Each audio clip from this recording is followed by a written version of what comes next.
Missile certificate काढायचं होतं आपल्याला. Missile certificate? आणि ते रहिवाशी दाखला काय म्हणतात ना त्याला. हा मग डॉमिसाईल सर्टिफिकेट डोमासाईल रहिवाशी दाखला डोमासाईल म्हणतात. आणि मग? काढा मग ते काढा. उत्पन्न दाखला द्या. रहिवाशी दाखला काढा, उत्पन्न दाखला लागतो का? आणि मग एक काम करा, अगोदर उत्पन्नाचा दाखला काढा, मग आपण रहिवाशी काढू. Pan card. कशाला? अहो तुमचं उत्पन्न बघावं लागेल ना.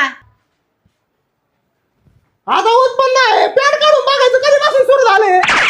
बाबा पॅन्ट वरती वरती किती लागला? अरे पॅन्ट कार्ड नाही, पॅन कार्ड म्हणलंय मी. PAN card? पॅन कार्ड नाही माहिती का? आधार कार्ड द्या, पॅन कार्ड काढून घेतो. हा मग एक काम करा, पॅन कार्ड राहून द्या, अगोदर आधार कार्डच घ्या ना काढून. मग आधार कार्ड पण नाही का तुमच्याकडे? नाही ना, आधार कार्ड रहिवाशी दाखला, आधार कार्ड मला माहितच नव्हतं ना. घरी फोन लावून विचारा, त्यांनी काढलेला असेल. फोन तरी आहे ना आता? फोन आहे, सिम कार्ड नाही ना त्याला. एक काम करा, लय काम राहिले पाहिजे, तुम्ही सिम कार्डच काढा. आता बापाने काढला होता तहसील कार्यालयामध्ये सिम कार्ड. गप्रे इथं आहे ना ऍफिडेविट करून या. हॅपी देवी लय लांब असं. हॅपी देवी ऐवजी मोठा देवी केलेलं नाही जमायचं. अंबाबाई